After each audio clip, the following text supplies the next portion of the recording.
성경은 항상 기뻐하라고 말씀하십니다. 우리 어버이 주일을 맞이해서 여러분에게 기쁨이 회복되기를 바라요. 원문에서 기쁨이라는 말을 카라라고 합니다. 카라. 근데 현재 진행형이에요. 계속적으로 반복적으로 습관적으로 기뻐하는 생활을 유지하라는 겁니다.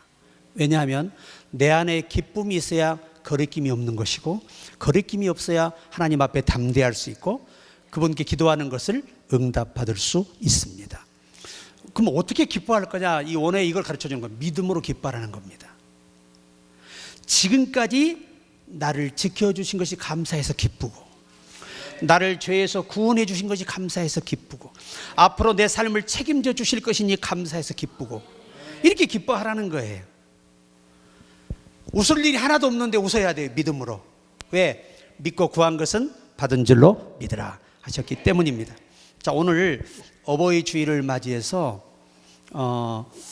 우리가 이 부모님의 사랑은 자식 다 길러보셨으니까 다 알잖아요. 사실 우리가 결혼하지 않고 자녀를 길러보지 않고는 부모님 은혜를 사실 아는 게 아주 부분이에요. 내가 내 자식을 키워보니까 우리 어머니가 우리 아버지가 날 이렇게 기르셨겠다 확인이 되잖아요. 그러니까 우리가 잠언에 보시면 내 아비의 법을 떠나지 말고 어미의 법을 절대 거절하지 말라 그러잖아요. 그 아비라는 원어의 말은 파테르, 아버지 하나님을 지칭하는 단어고, 어머니는 예수님을 지칭하는 단어예요. 그래서 위에 있는 예루살렘은 곧 우리의 누구라? 어머니라. 그렇게 바울이 번역을 했습니다. 그러니까 성경이 한 인간의 부모와 가족이라는 이 제도 속에서 하나님과 우리 관계를 쉽게 이해시키려고 이런 문법을 쓰신 거예요. 또 이런 어법을 쓰신 겁니다. 우리가 오늘 이 이스라엘 사람들, 선민들은 어떻게 부모를 공경했을까? 이것을 보면서 또 바울의 말이 무엇을 의미하는가를 이해할 필요가 있습니다. 그래서 우리가 부모를 공경하는 것도 말씀 안에서, 하나님을 공경하는 것도 그분의 말씀 안에서, 이게 효도가 되는 거죠. 강철한 카네기의 이야기입니다. 그는 본래 스코틀랜드에서 출생하였으며 그의 아버지가 경영하는 사업의 부진으로 미국으로 이민 가지 않으면 안 될 형편이었고, 미국으로 이민을 한 다음에도 그의 아버지는 책상볼을 만들어 가지고는 집집마다 돌아다니며 행상을 하였으나 생계는 심히 어려웠다고 합니다. 얼마나 그의 생활이 가난했던지 하나밖에 없는 아들이 카네기에게 내일하고는 하나밖에 없었기 때문에 그의 어머니는 아들이 잠자리에 든 다음에 밤마다 아들의 내일을 빨아서, 하나밖에 없으니까 매일 말려서 입혀야 하는 겁니다. 그래서 추운 겨울에도 하루에 평균 16시간 내지 18시간을 일하지 않으면 안 되었던 것이죠. 생계를 위해 밖에 일하고 자식의 옷이 한 벌밖에 없으니까, 사줄 돈이 없으니까 빨아줘야 되기 때문에 그렇게 고생을 했다고 합니다. 이와 같이 어머니의 고생하시는 모습을 보던 카네기는 너무도 마음이 아파 22세가 되던 어느 날 어머니에게 다음과 같은 이제 약속을 하게 됩니다. 어머니, 저는 어머님이 세상을 떠나시기 전에는 절대로 결혼하지 않겠습니다. 기어이 돈을 많이 벌어 어머니에게 비단 옷을 한 벌 사드리고 집안에서 일하는 하인들도 많이 두어 어머님이 타실 마차도 사드리겠습니다. 그리고 카네기는 그의 어머니에게 서약한 대로 그의 어머니가 세상을 떠나기까지 30년 동안 결혼하지 않고 있었습니다. 그리고 어머니가 돌아가신 이후에 52세 되던 해에 그가 결혼하고 62세가 되던 해에 첫 자식을 낳게 됩니다. 그로 인해 카네기는 세계적인 축복을 받아서 강철왕이 됐습니다. 부모와의 약속, 그는 이렇게 말합니다. 회고록에서 나는 부모와 약속한 게 아니라 그 부모를 만드신 하나님과의 약속이었다. 나는 크리스찬으로서 내 부모도 공경하지 못하는 내가 어떻게 보이지 않는 하나님을 공경할 수 있다고 할 수 있는가? 그것은 위선이요 거짓이다. 그렇게 회고를 남겼습니다. 바로 그것입니다. 죽어서 자라는 건 아무 의미 없어요. 귀신은요, 죽은 조상들에게 제사를 드리는데 얼마나 돈을 많이 쓰게 하는지 몰라요. 정말 헛된 짓을 하는 거죠. 저희 같은 경우는 집에 서너 번의 집제사, 시제가 서너 번 있어요. 문중에 우리 아버지가 어른이라. 그 돈이 어마어마하게 들어가는 거예요. 지금 생각해보니 얼마나 아까운 돈이고 귀신에게 속아서 헛된 것에 돈을 쏟고 말이죠. 나는 못 먹고 못 입으면서 귀신한테는 그렇게 정성껏 좋은 것 같다 바쳐도 처먹지도 않아. 줘도 먹지도 못하는 그런 그 조상에게 뭘 주어서 얻겠다고 말이죠. 깨달아 보니, 내가 성령으로 바르게 정신이 돌아오다 보니 그게 다 헛되더라는 겁니다. 여러분도 살아있을 때 부모에게 잘하십시오. 죽어서 자라는 건 위선이에요. 위선. 그건 가식이에요. 저는 아주 불효자 중에 불효자이기 때문에 할 말이 없어요. 내 어머니 앞에. 아버님은 너무 젊어서 돌아가셨기 때문에 제가 기억이 별로 없어요. 또 우리 어머니는 저와 함께 오래 있었잖아요. 그렇다고 물질이 넉넉해서 어머니에게 필요를 채워드린 것도 아니고 좋은 옷 사드린 것도 아니에요. 다만 항상 친구 같은 아들이었어요. 엄마와 대화해주고 엄마 말 들어주고 그리고 어머니를 위해 기도해드리고. 제가 이제 어머니와 이별을 앞두고 제가 만든 곡이 하나님 내 어머니 이젠 축복하소서 아들 위해 일평생, 이 곡을 제가 만들었어요. 그래서 어머니 이 빈소에 제가 이 곡을 틀어놨습니다. 이게 내 인생의 마지막이고 더 이상 해드릴 기회가 이젠 내 부모가 없기 때문에 없어요. 자식과 부모는 비교할 수가 없어요. 여러분, 내가 죽어가고 있을 때 피를 토하고 병원 화장실에 쓰러져서 피가 범벅이 될 때 나를 안고 살려달라고 우는 분은 어머니밖에 없었어요. 그 누구도 날려 울지 않았습니다. 그래서 아내도 다 한 거 있어요. 내 몸 아닙니다. 나를 낳으신 우리 어머니만이 진정한 자식의 사랑을 아는 거예요. 그 사랑은 진실이에요. 거짓이 없습니다. 제가 요즘 며칠 동안 어머니 생각을 많이 했습니다. 살아있는 여러분만 이제 기회가 있는 거예요. 부모에게 함부로 말하지 마십시오. 부모를 가르치려고 하지 마세요. 여러분보다 훨씬 더 오랜 인생을 살았고 경륜이 있어도 아는 척 안 하는 것뿐이에요. 자식 기죽지 말라고. 앞으로 언행심사를 부모에게 조심하시기 바랍니다. 정말 잘해야 되는 거예요. 죽으면 이제 형제도 소용없어요. 다 멀어집니다. 어머니가 살아계실 때는 누워 계셔도 어머니 보겠다고 다 와요. 딱 돌아가시니까 연락도 안 돼요. 1년에 한 번 모이기가 얼마나 어려운지 말이죠. 이번에 우리 가족 전체가 처음으로 모였어요. 우리 형제. 그렇게 몇 년 만에, 7년 만에 처음 한 번에 만날 수 있었다니까요. 뭐 하나 모이자 그러면 하나가 못 온다 그래요. 얼마나 허무한지 몰라요. 여러분, 내 부모를 공경하라, 내 이웃을 내 몸같이 사랑하라는 말이 한 문장이에요. 이웃이 누구냐? 두 개가 이웃이에요. 내 아내가 이웃이고 내 부모가 이웃이에요. 원문은 가장 가까운 사람이 내 이웃이에요. 그러니까 내 이웃을 뭐처럼 사랑하라? 내 몸처럼. 우리는 부모의 몸이잖아요. 몸을 입고 태어났잖아요. 그래서 우리가 이왕이면 효도하고 사세요. 남은 부모에게 효도하는 게 여러분 땅에 잘 되고 장수하는 비결이야. 불효자식은 미영이 짧아 하나님이 걷어버려. 왜? 눈에 보이는 부모도 제대로 못 섬기는 자식이 어떻게 보이지 않는 하나님을 섬긴다고 말해요. 다 거짓된 것입니다. 이건 성경이 명백히 말하는 거예요. 보는 바 형제를 사랑하지 못하는 자가 어찌 보이는 하나님을 사랑하리요? 보이지 않는 하나님을 사랑하리요? 그럴 수 없다는 겁니다. 우리가 형제를 사랑하지 못하고 누구를 사랑할 거예요? 그렇잖아요.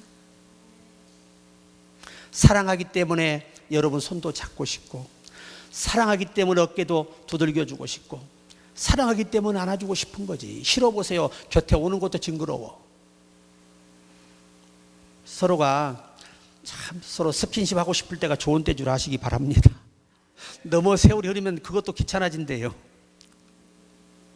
일본 분들을 가서 제가 이제 얘기를 잠깐 들었는데, 이 부부가 나이가 들면 같이 안 잔대요.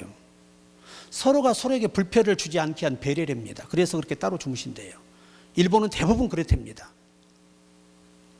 우리나라도 이 남자들이 또 여자가 예민한 분들이 있어요. 같이 못 자요. 한 번 깨버리면 잠을 못 자기 때문에 무조건 떨어져 자요. 왜? 서로가 사는 길이에요. 혼자 살면 최고 땅이고, 누가 시비를 걸어, 잔소리를 해, 밥하라 그래, 빨래하라 그래, 누가 치우라 그래, 얼마나 편해. 그러다가 돼지막 만들지 말고 더 열심히 청소하시기 바랍니다. 자, 오늘 첫 번째, 하나님의 약속 있는 첫 계명이 부모를 공경하는 겁니다. 그런데 여러분, 이 첫 계명이라는 말의 의미를 이해를 하셔야 이게 무슨 말인지 이해를 해야 돼요. 일반적인 설교 들어서 이 말씀 이해하기 어려워요. 자, 이것에 우리가 큰 의미 중에 이제 공경이라는 말이 의미를 주고, 이 헬라어로 히파쿠오라고 합니다. 히파쿠오, 에코. 나는 부모를 공경할 의무를 하나님이 내 안에 만들어 놓으셨다는 거예요. 이게 공경이에요. 그 부모 앞에는 거짓이 없이. 우리가 부모 옷 사주고 돈 아까운 사람은 사람이 아닙니다. 그잖아요. 자식 옷 사주고 아깝다 그런 사람은 부모가 아니에요. 남은 그럴 수 있어요. 왜? 내 새끼가 아니니까 아깝을 수 있어. 너무 비싼 걸 사줬다. 어떡해. 좀 싼 걸 살 걸 그러겠죠. 그러나 부모는 더 좋은 걸 못 해줘서 가슴이 아프고, 우린 자식에게 더 못 해줘서 가슴이 아프고 미안한 거잖아요. 이게 진정한 서로의 공경이에요. 이 좋은 기능을 우리 속에 만든 게 공경이라는 단어입니다. 히파쿠오, 에코스, 에이스라는 이 문법에 붙어 있습니다. 이것은 노력해서 되는 게 아니라 하나님이 자연적으로 내 안에 생성해 놓으셨다는 겁니다. 부모를 위하는 마음이 자식에게 자동으로 생성되도록 자동 컨트롤 시스템을 내 안에 만들어 놓으셨다는 거예요. 아멘. 그러니까 우리가 부모님 만나면 여러분, 친정집 가야 편해요? 시댁 가야 편해요? 하여튼 시댁 가서 편한 사람은 없어. 내 집이 편해? 장모 집이 편해? 알기는 다 잘 알아. 그게 맞아요. 왠 줄 아세요? 하나님이 우리 안에 가족 간에 이 나누는 사랑의 정은요, 하나님이 특별히 만들어 놓으신 거예요. 피파, 쿠오, 에코, 에이스라는 문법을 씁니다. 그래서 오늘 교회 안에서 우리가 주 안에서도 성령을 통하여 그 우리 안에 9가지의 기능을 설치하셨습니다. 그게 열매입니다. 열매라는 헬라어의 원문과 이 전승과 미드라시 번역에 보면, 열매라는 말은 내 안에 하나님이 설치하고 싶은 9가지의 좋은 기능을 말씀하는 겁니다. 그러니까 우리 속에 성령이 역사하셔서 하나님의 사랑을 작동하시면 원수도 이뻐 보여. 아멘. 있죠? 네. 이게 사랑이에요. 사랑. 모든 게 그냥 이해가 돼. 이게 사랑이에요. 성령의 역사는, 성령의 열매라는 첫 번째 사랑의 기능이에요. 이게 뭐냐? 인간이 타락함으로 인한 이 기능을 잃어버렸거든요. 만물보다 심히 마음이 부패했잖아요. 그래서 이걸 회복하기 위해서 성령의 9가지 영적 기능이 내게로 부어진 겁니다. 근데 이것이 많은 시련을 거쳐서 이것들이 이제 내 속에서 활발하게 작동하게 되면 스데반처럼 됩니다. 돌로 쳐 죽이는 사람을 위해서 기도하는 사람이 되는 거예요. 지금도 작은 것이 눈에 거슬리고 좀 기분 나쁘십니까? 더 맞아야 돼. 다른 약이 없어. 더 훈련 받아야 돼. 여러분, 부모는 자식이 미울 때 있어요, 없어요?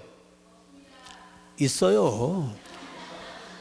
왜 안 미워요? 하는 짓마다 못되면 밉지요. 아무리 자식이라도. 근데 하나님은 수준이 높으셔서 안 밉다네. 이게 사랑과 하나님이 다른 거예요. 그래서 하나님은 본체가 무엇이다? 사랑이시라. 사랑이시다. 자, 그래서 이 히파쿠라는 말이 이 휘포, 듣다는 말에서 왔어요. 모든 게 원문은 어디서 왔느냐가 이 답을 결정하는 거예요. 이게 무슨 말이냐? 아쿠오라는 그의 단어가 완성이 되죠. 이게 무슨 말일까? 부모의 말을 듣고 정중하게 받아들이고 인정하는 자세. 이게 부모에게 공경이야. 돈 주고 이빠이 장난치는 게 아니고. 사람들은 그래요. 아이고 우리 아들이 옷 사줬다니까. 아이고 효자네. 개뿔 효자는 그런 게 뭔 효자야. 옷 사준다고 효자 아니에요. 돈 준다고 효자 아닙니다. 그게 효도입니까? 부모의 권위를 높여드리고 부모의 말에 순종할 줄 아는 자식, 부모의 말을 귀담아 들어준 자식이 효자지. 어느 임금이 몇 개월 만에 효자가 있다는, 고을에 있다는 말을 듣게 돼요. 그래서 충신을 보내서 확인하라 했더니 진짜 효자야. 다리를 못 쓰는 어머니 안고 매일 어디든 모시고 가서 쉬게 하고 닦아드리고, 또 엄마가 이래라 저래라 얼굴에 막 웃음꽃이 피면서, 이 아이가 나오니까 신하가 물어요. 그대는 그렇게 그 아픈 부모가 좋은가? 부모 말이 내가 볼 때 말도 안 되는 말 같은데, 적합하지 않은 말 하는 것 같은데 그 말이 그렇게 기쁜가?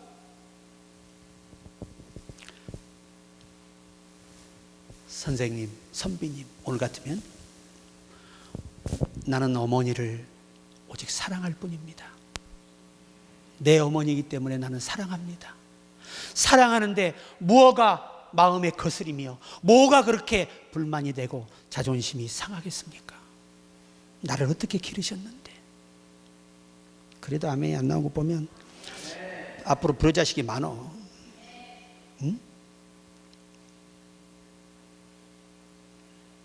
그래서 우리가 오늘 이 공경이라는 말은 가장 중요한 게 부모의 말을 듣고 경청하고 순종하는 것. 그러나 그것도 뭐 안에서 하라? 말씀 안에서, 주 안에서 하라는 말이에요. 주의 말씀을 벗어나 살 수 없죠. 예를 들어서 야 제사지내러 가자 그러면 갈 수 있어요? 못 가지. 하나님을 저버리는 행위에 대한 것은 순종할 수 없지만 그 외에는 들어드리십시오. 항상 여러분이 알아야 돼. 나보다 훨씬 인생의 경험이 많으면서도 모른 척하면서 자식이 틀려도 눈 감아주는 게 부모의 마음이지. 몰라서 무식해서 여러분을 보고 그래 네 말이 맞다. 어쩜 그렇게 너는 애비보다 낫다. 다 뻥이야. 응? 부모 눈에는 다 보여. 저게 지금 저렇게 가면 저건 안 되는데 하면서도 말을 안 해. 왜? 네 인생의 선택은 나도 너처럼 그렇게 자라와서 성장했으니까 하고 다 기다려주고 인내하는 거예요. 그래서 이 약속 있는 이란 말이 에판겔리아 엔이라는 엔자가 붙어 영어로 인이지요. 뭐뭇과 함께. 약속이라는 이 원문의 말은요, 우리 안에 미리 준비해 놓으신 것들이에요. 하나님은 이 세상 인간을 창조하기 전에 부모가 자식을 낳으면 그 부모가 부모에게 자식이 순종하고 힘없을 땐 봉양하고 그의 말을 순종하며 좋은 것을 함께 나누는 이 기능을 인간 안에 미리 하나님이 약속하시고 인간을 만들었다는 겁니다. 계획하시고 만들었다. 약속이라는 말은 계획이라는 말과 성취라는 말이 동시에 포함된 단어예요. 그래서 오늘 하나님은 우리 안에 에판겔리아 엔이라는 단어, 약속입니다. 우리 안에 이미 준비해 놓으셨습니다. 그리고 첫 이 말을 헬라어로 프로테라고 합니다. 프로테, 엔 에코 아이스라는 이 문법을 씁니다. 이게 뭘 의미하는 거냐? 첫이라는 말은 하나님이 창조할 때, 태초, 그때를 다루는 단어입니다. 하나님은 이 세상을 만들기 전에 부모와 자식을 이 땅에 생류가 번성하도록 시작하기 전에 이미 다 준비해 놓으셨다는 거예요. 그게 뭐냐? 첫 계명입니다. 엔토레. 토라는 말은 단수 명사에 이건 변케할 수가 없는 단어입니다. 그게 뭐냐? 세 가지 문법에서 옵니다. 첫째가 뭐냐? 의식입니다. 우리 안에 부모를 위하고 부모를 사랑하고 부모를 존경하는 의식이 우리 속에서 늘 솟아나도록 만드셨다는 거야. 아멘. 이게 이 엔토리라는 계명이라는 단어예요. 율법은 노모스라고 해요. 우리가 율법은 문서입니다. 문서, 법제도. 근데 N이라는 이 단어는 우리 안에 주시는 계명이에요. 의식, 룰, 규칙이라는 3대 문법에서 온 말이 엔토레라는 말입니다. N이 뭐죠? 안에, 토레, 명령. 하나님은 오늘 저와 여러분이 부모를 섬기고 부모에게 효도하고 노년의 그를 가슴 아프게 경히 여기지 않고, 여러분 부모들한테 말 함부로 하는 자식들은 전라도 말로 호로 싸가지 없는 자식이야. 그건 사람의 됨됨이가 아직 멀었어. 항상 부모님에게는 경히 여기거나 무시하거나 부모의 자존심을 건드는 언어를 써서는 안 되는 것입니다. 하나님께도 마찬가지고요. 그러니까 앞으로 여러분 부모님에게는 항상 어떻게? 위로가 되고, 부모는요 자식이 잘 되는 모습을 들어야 기쁘지, 엄마 나 지금 힘들어 돈 좀 빌려주면 안 될까? 부모는 가슴이 미어져. 못 도와주잖아. 잠을 못 자요. 밥맛을 잃어. 목소리부터 고쳐. 부모 앞에는 당당한 목소리. 엄마 걱정하지 마, 잘 되고 있어. 이래야지. 엄마 나 눈물 나네. 왜 그러냐? 나 빚을 못 갚아 지금 신용불량 걸려있어. 여러분, 부모는 나이가 들면 자식에게 부탁할 수 있어요. 하지만 자식인 여러분 당당하시기 바랍니다. 아내에게도 자식에게도 자기 부모에게 약한 목소리 들려주지 마. 아무리 슬퍼도 딱 참고 당당하게 말할 수 있기를 바라요. 그게 배려입니다. 효도고 그게 바로 공경이에요. 그래서 우리가 이 계명을 참 소중히 여겨야 돼요. 소중히 여겨야 됩니다. 그래서 하나님은 부모를 공경할 수밖에 없도록 우리 안에도 뭘 설치했다? 기능, 의식과 인격을 설치했다. 그 말이에요. 이게 약속이에요. 첫 계명이에요. 아멘. 이게 굉장히 중요한 거예요. 두 번째가 뭐냐? 공경하는 자만이 땅에서 잘되고 장수한다. 이게 무슨 말이야? 이 안에 하나님이 명하신 계명을 따라 부모를 섬겨야 그것을 하나님 섬기는 것으로 알고 그에게 해당한 복을 주시고 땅에서 장수하게 되는 거예요. 우리 이강일 지사님은 어머니에게 따로 와이프에게다 보내지 말고 와이프에게 생활비 따로 주고 어머니는 몰래 통장을 개설해서 몰래 붙여드려요. 아멘이 안 나온 거 보니까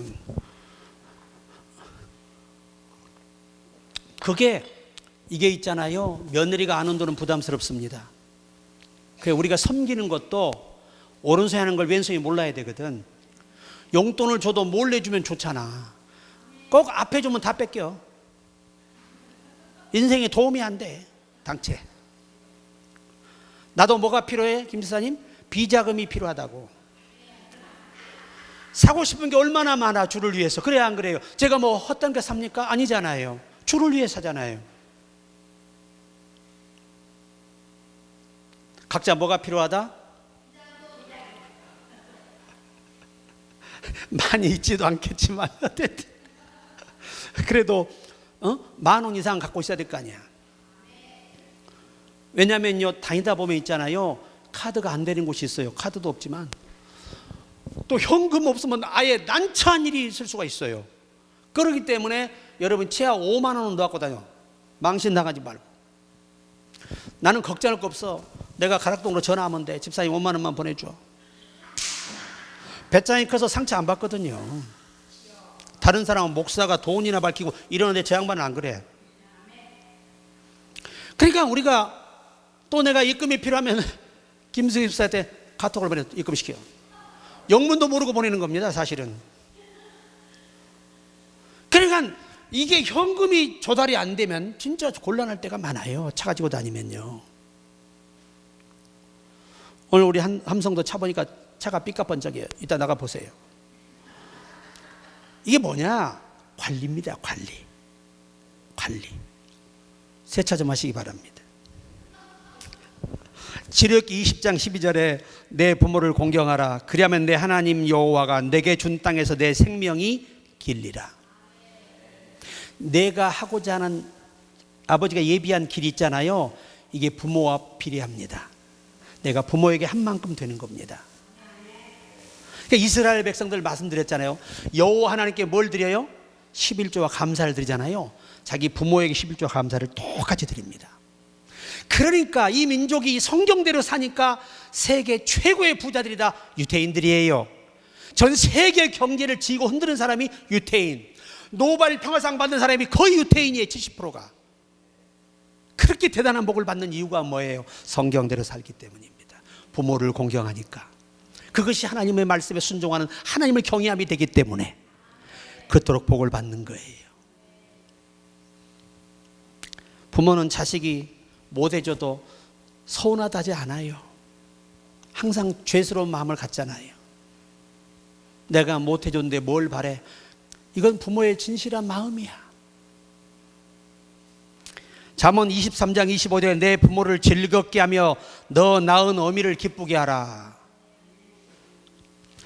조금 머리 커지고 예수가 그 속에 없는 자식들요, 부모 죽이는 거 보세요. 여러분, 우리나라에요, 부모 때려서 죽이는 경우가 여러분 1년이면 30명이 넘어요. 아세요? 자식에게 맞아서 병원에 입원하여 고발된 건수만요, 여러분 5천 건이 넘어요.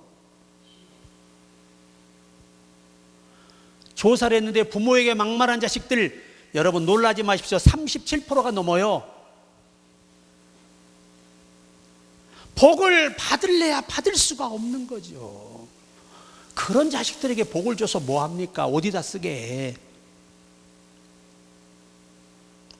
부모는 자식이 돈을 주는 것보다요, 한 번의 전화를 기다립니다.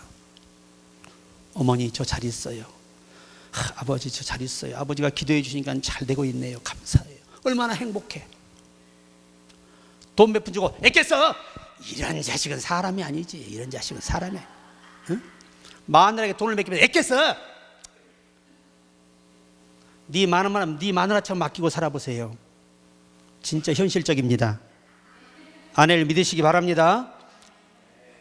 아멘도 못이요. 얼마나 심장이 떨리면. 저는 스타일이 갖고 있으면 안 돼. 다 써버려. 저는 100억도 부족합니다. 다 써버려. 누굴 위해서? 확실히 잘하시네. 자, 레위기 19장 3절에 너희 각 사람은 부모를 경외하고 나의 안식일을 지키라. 나는 너희 하나님 여호와니라. 보세요. 엿새 동안 힘써 일하고 안식일을 지켜야 성경대로 사는 건데 또 하나가 있어요. 그게 뭐죠? 부모를 경외하면서 예배드려야 하나님 그 예배를 받으신다는 거예요. 자, 마지막입니다.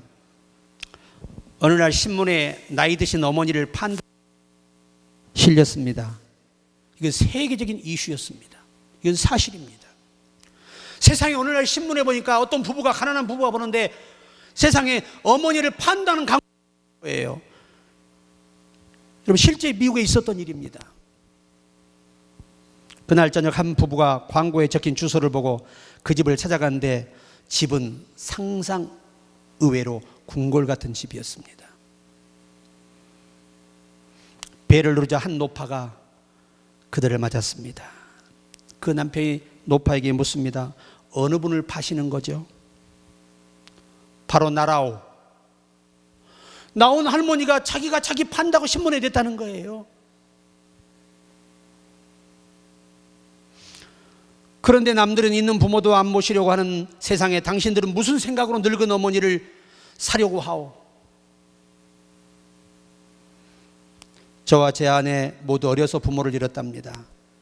그래서 저희는 항상 부모님을 모시고 행복하게 사는 모습을 부러워했습니다. 그리고 마침 신문에 광고가 났기에 찾아왔습니다. 머리를 극적이는 남편의 말에 노파는 빙그레 웃으면서 말을 합니다. 당신과 나는 거래가 완료되었어. 뜻이 맞으니 이것으로 거래가 성사되었군. 그럼 이제부터 어머니로서 말을 놓겠다. 아무래도 너희 가족이 이 집으로 와서 사는 것이 좋겠다. 그게 무슨 말씀이세요? 너희 부부의 차림새를 보니 넉넉한 것 같지 않은데 어떻게 나를 모시고 살겠느냐. 그러니 너희가 이 집에서 함께 살자꾸나. 그럼 왜 스스로 돈을 받고 팔겠다고 광고를 하신 겁니까? 만일 내가 양자를 구한다고 해보아라. 아마도 사람들이 구름대처럼 몰려왔겠지. 늙고 힘없는 나 판다고 하니까 누가 오겠니? 하지만 모두 돈을 보고서 오는 것이다. 그러나 너희는 없는 살림에도 나를 사러 왔으니 진정 내 아들 딸이 될 자격이 있다. 지금부터 이 집과 내가 가진 모든 재산은 너희의 것이다. 같이 살자. 그가 양자로 입양을 해버립니다. 그가 가진 재산이 얼마인 줄 아십니까? 8천억입니다. 아무리 재물을 쌓아놔도 하나님이 누리게 할 자에게 누리게 하시는 것이지 그냥 얻지 못해요. 세상에 재물을 쌓아두면 택한 자를 위함이라. 언젠가 여러분이 하나님께 신실할 때 그때 여러분에게 선물 올 것입니다. 낙심하지 마세요. 나는요, 나보다 좋은 차가 지나가잖아. 그러면 야, 아껴 타. 훗날에 내 거야. 그 재미가 쏠쏠합니다. 막 100억짜리 200억짜리 집에 야야야야 기사 안 나겠어. 훗날에 내 거니까. 아버지가 우리에게 주시면 그냥 되는 거예요. 안 될 것 같지요? 됩니다. 하나님은 기적의 하나님이에요. 그래서 그 가난한 이 부부가요, 크리스찬인데 부모 어머니 모시고 살아보는 게 소원이었답니다. 다 기도를 그렇게 했대요. 처음에는 이제 이 뒷얘기가 너무 감사한 게 두 부부가 대화를 하는데 이 광고를 보고 여보 어떡하지? 그랬더니 부인은 현실주의자라. 여보 괜히 모시고 왔다. 이 형편에 너무 힘드시면 어떡해? 조금 더 생각해보자. 근데 이 아들이 아니야. 이럴 때 모셔야 우리가 더 열심히 일하는 거야.